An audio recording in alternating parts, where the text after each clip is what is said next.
Jangan jadi orang yang penuh penyesalan.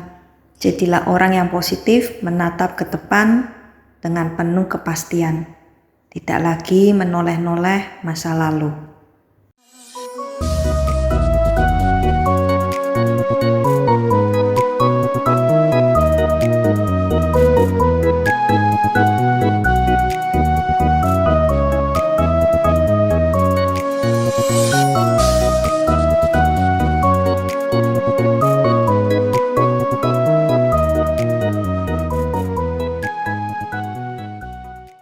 Seringkali hidup kita menjadi susah, menjadi ribet, menjadi penuh penyesalan.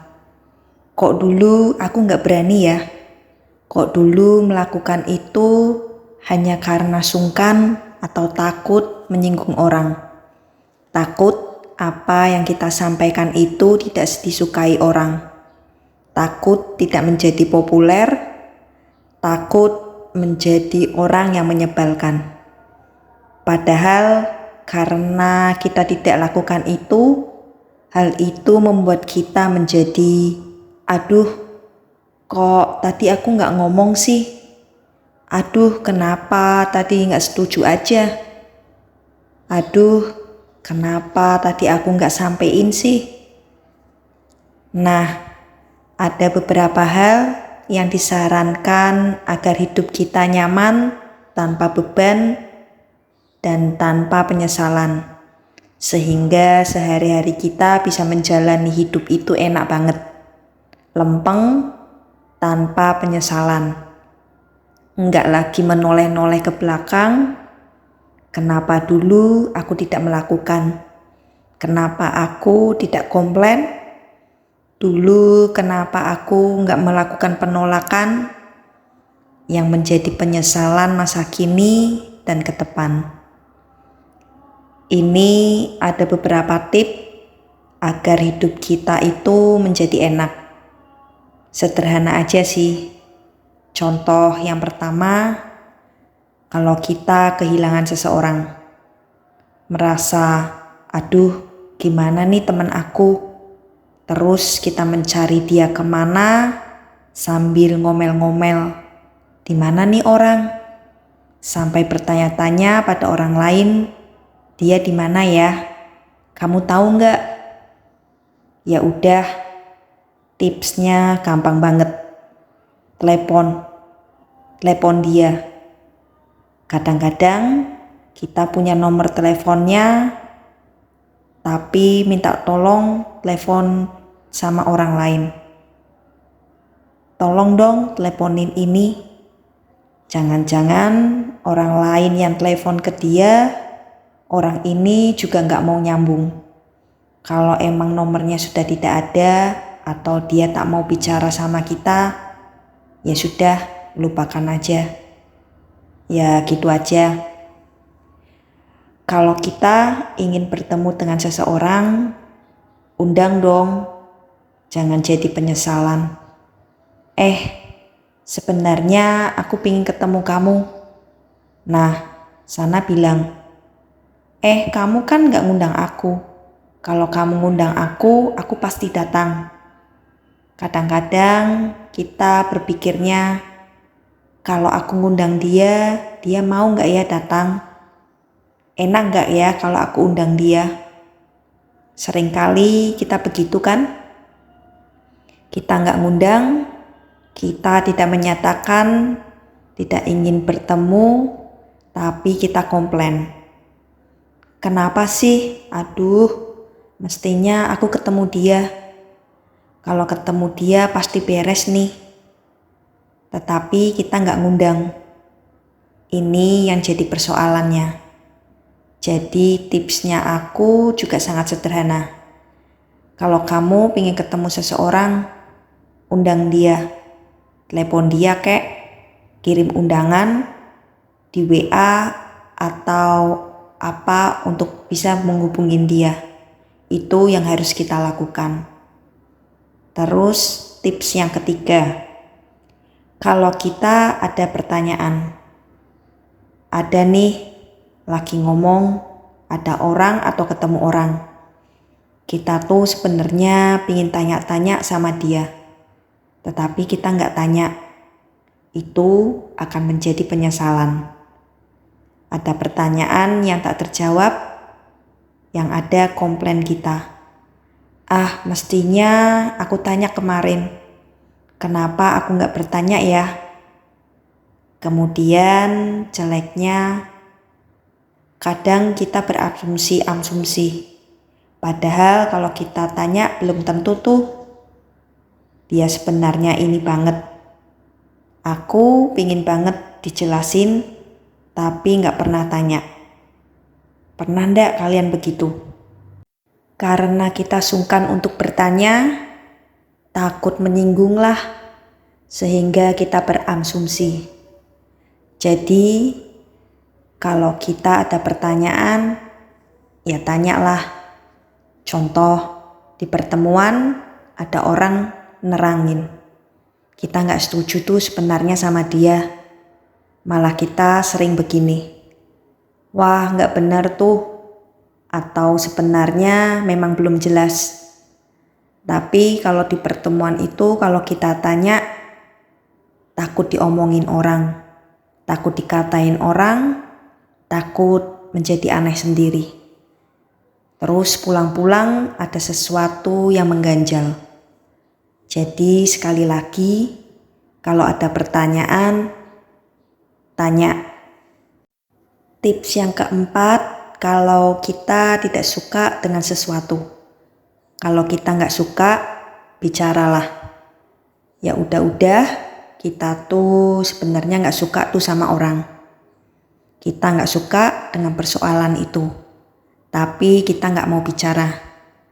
Kita nggak mau pernah untuk menyampaikan apa yang terjadi. Malah setelah kita selesai rapat atau ketemu orang, kita malah menggerutu sendiri. Kalau nggak suka sama itu orang, atau nggak suka sama idenya dia. Tapi kenapa kamu nggak sampaikan? Alasannya nggak enak. Takutnya cuma aku sendiri yang gak suka, jadi gak enak. Takutnya merusak suasana rapat. Ya udah, kalau setelah rapat atau setelah disetujuin, kalau kamu gak ngomong ternyata keputusan yang diambil bukan yang kamu suka, ya udah terima konsekuennya. Jangan cuma ngetumbul terus. Sebenarnya kalau kamu sampaikan, mungkin mereka juga punya pertimbangan lain. Belum tentu keputusannya itu. Sekali lagi, kalau nggak suka dengan sesuatu, bicaralah, sampaikanlah. Yang kelima, kalau kita mau dimengerti, ya supaya orang mengerti buah pikiran kita dan pendapat kita, sampaikanlah. Terangkan, jangan ngetumbel. Juga dengan berpikiran, wah mereka gak ngerti sih. Bukan begitu maksudnya. Mungkin karena kemampuan public speakingnya kurang bagus. Kemampuan komunikasinya gak bagus. Sebenarnya dia punya loh sesuatu untuk disampaikan. Tetapi dia tidak mau sampaikan atau dia malas untuk menyampaikan. Atau dia malah ragu-ragu untuk menyampaikan dan memang gak mau untuk menyampaikan. Dan apa yang akan terjadi? Ya pasti ngetumbel lagi. Ya sudah, kita gak akan dimengerti kalau kita tidak menjelaskan. Yang keenam, kalau kita menyukai sesuatu atau suka banget dengan suatu ide, dengan suatu pendapat, sampaikan, share. Ya supaya orang tahu kalau kita itu suka. Dimanapun supaya orang tahu sikap kita kalau kita emang benar-benar suka. Kalau nggak suka ya bicara dan sampaikan. Yang ketujuh, kalau kita ingin sesuatu, kepingin sesuatu, ya minta dong. Tapi kebanyakan orang gak mau untuk menyampaikannya. Contoh, kita lihat barang orang, kita kepingin banget. Ngomong dong, Jangan udah gak ketemu dengan itu orang, baru kita merasa nyesel. Jadi simpel-simpel aja sih tips dari aku. Jadi kepingin sesuatu ya minta. Terakhir, kalau misal kamu mencintai seseorang, sampaikan. Ada orang loh sampai tua tapi gak berani menyampaikan. Dan sebenarnya lawannya tuh juga nunggu untuk mendengar perasaan dia. Jadi mereka saling menyesal. Dua-duanya gak bisa bersama karena yang satu udah jadian sama orang lain dan yang satunya jadian sama orang lain. Kalau ketemu pasti, aduh, kalau itu mestinya jadi pasanganku loh, mestinya jadi jodoh aku. Tetapi perasaan itu tidak pernah disampaikan karena malu untuk menyatakan perasaannya. Banyak orang yang mengalami kesulitan, banyak orang yang menyesal dan menjadi penyesalan terus.